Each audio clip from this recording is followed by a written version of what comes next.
Ah, yes, I know, Eric said. It's got an H in it. W-H-O-T. It's easy. In two large strides, the Trunchbull was behind Eric's desk, and there she stood, a pillar of doom, towering over the helpless boy. Eric glanced fearfully back over his shoulder at the monster. I was right, wasn't I? He murmured nervously. You were wrong, the Trunchbull barked. In fact, you strike me more as that sort of poisonous little pockmark that will always be wrong. You sit wrong, you look wrong, you speak wrong, you are wrong, all around. I will give you one more chance to be right. Spell what? Eric hesitated. Then he said slowly, It's not W-O-T. It's not W-H-O-T. I know. It must be W-H-O-T.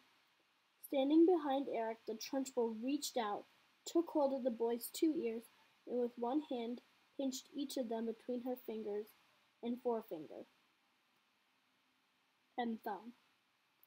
Ow! Eric cried. You're hurting me. I haven't started yet, the Trunchbull said briskly, and now taking a firm grip on his two ears, she lifted him bodily out of his seat and held him aloft. Like Rupert before him, Eric squealed the house down. From the back of the classroom, Miss Honey cried out, Miss Trunchbull, please don't. Let him go. His ears might come off. They'll never come off, the Trunchbull said. I've discovered through long experience, Miss Honey, that ears of small boys are stuck firmly to their heads. Let him go, Miss Trunchbull, please, begged Miss Honey. You could damage him. You really could. You could wrench them right off.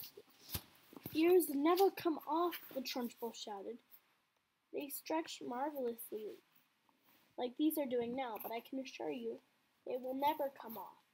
Eric was squealing louder than ever and pedaling his legs in the air. Matilda, never before seen a boy, or anyone else for that matter, held aloft by his ears. Like Miss Honey, she felt sure that the boy's ears were going to come off, but the moment of all that weight was on them. The Trunchbull was shouting the word what? Spell what? W-H-A-T. Now you spell it, you little wart. Eric didn't hesitate. He leaned forward, watching Rupert for a few minutes before back. He learned that the quicker you answer, the quicker you get released. W-H-A-T, he squealed. Spells what? Still holding him by the ears, the Trunchbull lowered him back into his chair behind the desk. She marched back to the front of the class, dusting off her hands, one against the other, like someone who had just been handling something rather grimy.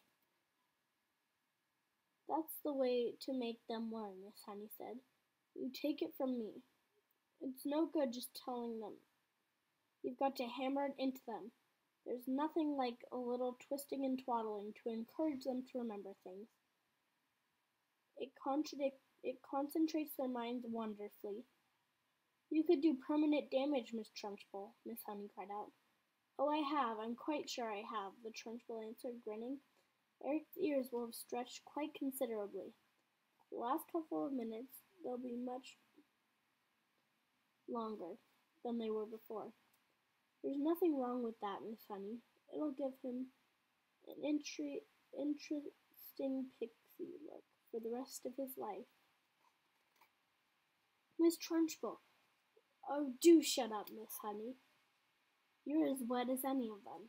You can't cope there, and you can go find if you can't cope in here, then you could go find another job in some cotton wool private school for rich brats. When you have been teaching for as long as I have, you'll realize that it's no good at all to be kind to children. Read Nicholas Nickleby, Miss Honey, by Mr. Dickens. Read about Wackford Squeers and the admirable hamster of the Dothie Boys' Hall. He knew to handle little brutes, didn't he? He knew how to use the birch, didn't he? He kept their backsides so warm that you have fried eggs and bacon on them. A fine book, that. But I suppose this bunch of morons we've got here will read will but I don't suppose a bunch of morons like we've got here will ever read it because they look like all of them are never going to be able to learn anything. I've read it, Matilda said quietly. The Trunchbull flicked her head around and looked carefully at the small girl with dark hair and deep brown eyes, sitting in the second row. What did you say? She asked sharply. I've read it, Miss Trunchbull. Read what? Nicholas Nickleby, Miss Trunchbull. You're lying to me, madame, the Trunchbull shouted, glaring at Matilda. I doubt that a single child in this entire school has read that book. And here you are, an unhatched shrimp sitting in the lowest form, trying to tell me a whopping great lie like that. Why do you do it? You must take me for a fool. Do take me for a fool, child. Well, Matilda said. She hesitated. She would have liked to say, yes, I jolly well do, but that would have been suicide. Well, she said again, hesitating, refusing to say no. The Trunchbull sensed the child was thinking, but she didn't like that. Stand up when you speak to me, she snapped. What's your name? Matilda stood up. My name is Matilda Wormwood, Miss Trunchbull. Wormwood, is it? The Trunchbull said. In that case, you must be the daughter of that man who owns Wormwood Motors. Yes, Miss Trunchbull. He's a crook, the Trunchbull shouted. A week ago he sold me a second-hand car, and he said it was almost new.